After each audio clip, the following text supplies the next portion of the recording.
Masalah kerumunan Habib Rizik Syihab semakin panas. Guru Besar UII, pelanggaran bukan kejahatan. Saya tidak berapresiasi dengan Habib Rizik Syihab. Saya juga tidak berapresiasi dengan FPI. Tapi saya menyesalkan tindakan yang dilakukan oleh pemerintah, dalam hal ini tentunya kepolisian, dalam menangani kasus Habib Rizik Syihab. Saya tidak perlu menyebut tentang kejadian yang sudah. Saya tidak perlu juga melihat dari versi mana. Apakah dari versi FPI, apakah dari versi pemerintah. Tapi saya ingin menyampaikan pesan. Saya merasa saya dapat merasakan, mencermati bahwasanya tindakan yang dilakukan pemerintah itu adalah tindakan barbar.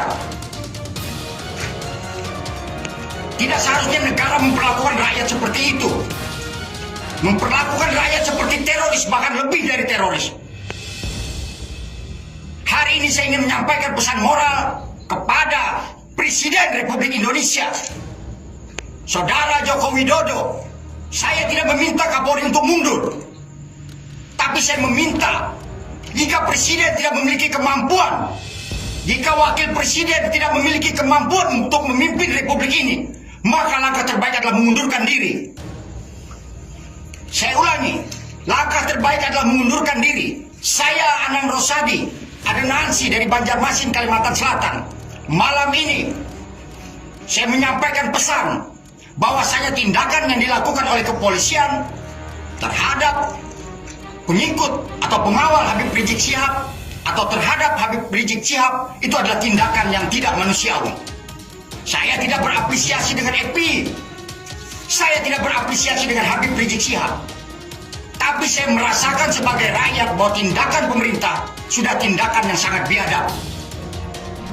Lupa tentang berbuat baik sehingga yang terjadi malah hanya membawa ucapan-ucapan yang terbawa nafsu, sehingga membenci orang, mencaci orang, mencemooh orang. Hal inilah yang membuat akhirnya ada perlawanan-perlawanan dari orang-orang sekitarnya.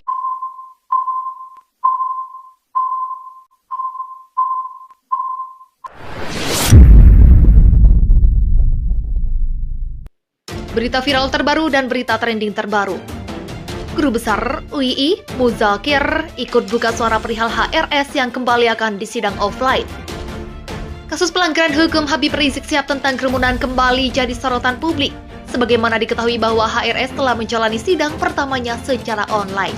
Sidang tersebut diketahui tak berjalan dengan lancar, hal itu lantaran Rizik Syihab yang pasalnya diperlakukan secara tidak adil.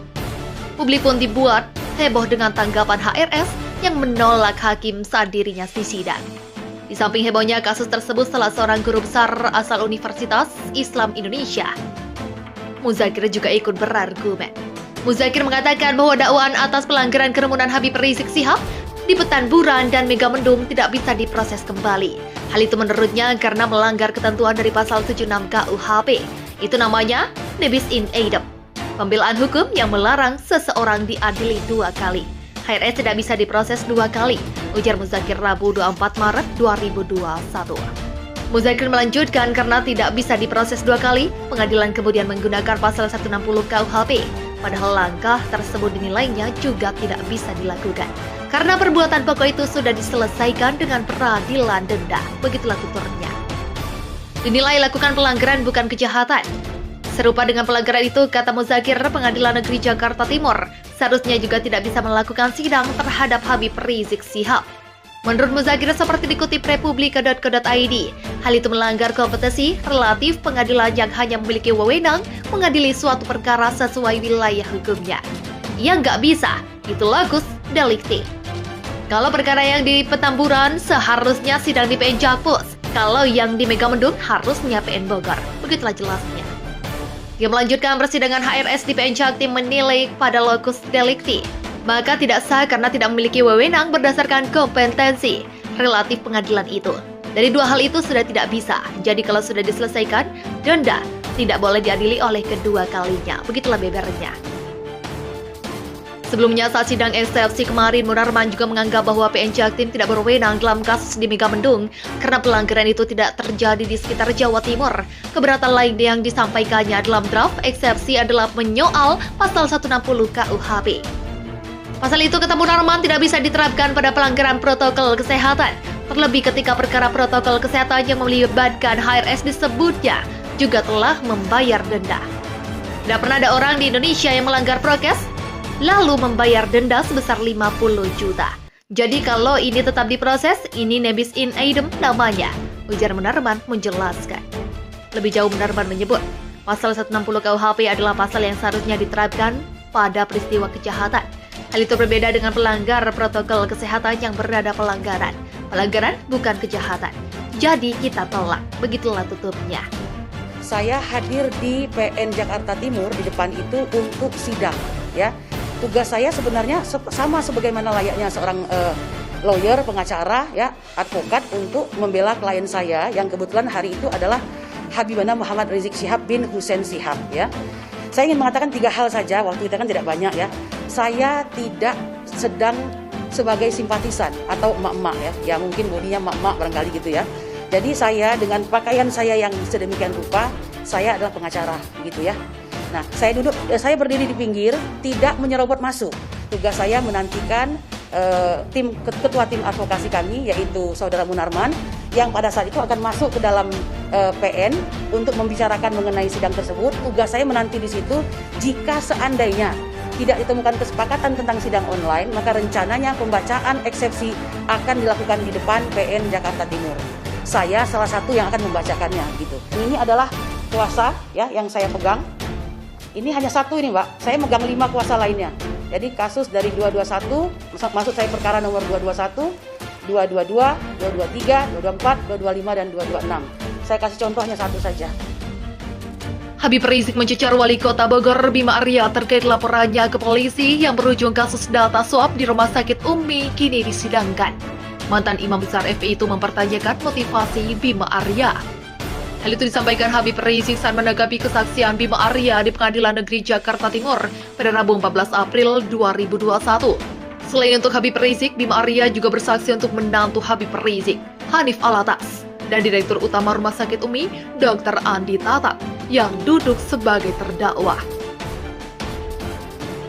Dalam kesaksiannya, Bima Arya mengaku pernah mendatangi Rumah Sakit Umi pada 26 dan 27 November 2020. Saat itu Habib Rizik sedang dirawat di sana. Bima Arya mengaku meminta Habib Rizik melakukan swab untuk memastikan kondisi kesehatannya. Swab kemudian dilakukan pada 27 November 2020. Namun Bima Arya menilai swab Habib Rizik tidak koordinasi lantaran tak didampingi Dinkes Kota Bogor. Swab Habib Rizik dilakukan di Rumah Sakit Umi oleh tim Mercy. Bima Arya pun merasa dihalang-halangi untuk mendapatkan hasil swab tersebut.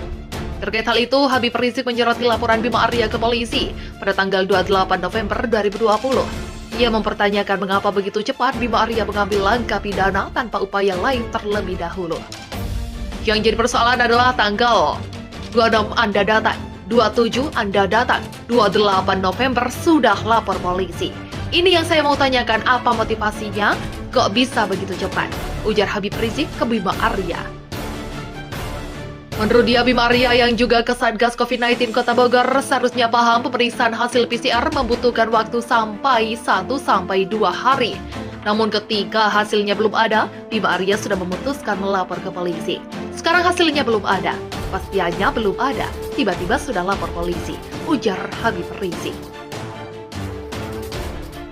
Atas pertanyaan tersebut, Bima Arya memberi penjelasan. Menurut dia, saat pertemuannya dengan Hanif Alatas pada 27 November 2020, ada sejumlah hal yang disepakati, termasuk soal hasil data swab Habib Rizik. Namun hal itu kemudian tidak terrealisasi. Menurut dia, laporan ke polisi pun disampaikan atas saran dari Kapolres pada saat itu. Kapolres sudah menyampaikan bahwa kita akan panggil semuanya, supaya jelas apa yang terjadi, silakan Satgas menyampaikan laporan. Jadi laporan Satgas ke polisi ini membuat kami bisa membantu lebih jelas apa yang terjadi. Kalau semua sudah sesuai dengan persoalan, dengan protap kan tidak ada masalah, papar Bima Arya.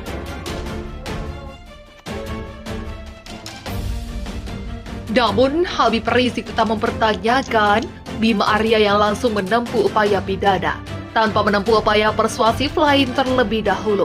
Berkas lain Anda tidak dipidanakan, tapi khusus kasus ini Anda pidanakan. Apa motivasinya? Tegas Habib Rizik. Tidak ada motivasi lain selain penegakan aturan prokes, itu yang pertama. Yang kedua, keputusan diambil bersama-sama dalam konteks Satgas, jawab Bima Arya. Berita viral terbaru dan berita trending terbaru. Guru Besar UII, Muzakir, ikut buka suara perihal HRS yang kembali akan disidang offline. Kasus pelanggaran hukum Habib Rizik Syihab tentang kerumunan kembali jadi sorotan publik. Sebagaimana diketahui bahwa HRS telah menjalani sidang pertamanya secara online. Sidang tersebut diketahui tak berjalan dengan lancar. Hal itu lantaran Rizik Syihab yang pasalnya diperlakukan secara tidak adil. Publik pun dibuat heboh dengan tanggapan HRS yang menolak hakim saat dirinya disidang. Di samping hebohnya kasus tersebut, salah seorang guru besar asal Universitas Islam Indonesia, Muzakir, juga ikut berargumen. Muzakir mengatakan bahwa dakwaan atas pelanggaran kerumunan Habib Rizik Syihab di Petamburan dan Megamendung tidak bisa diproses kembali.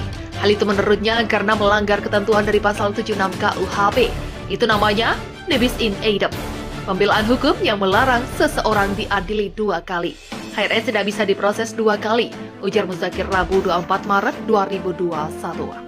Muzakir melanjutkan karena tidak bisa diproses 2 kali, pengadilan kemudian menggunakan pasal 160 KUHP.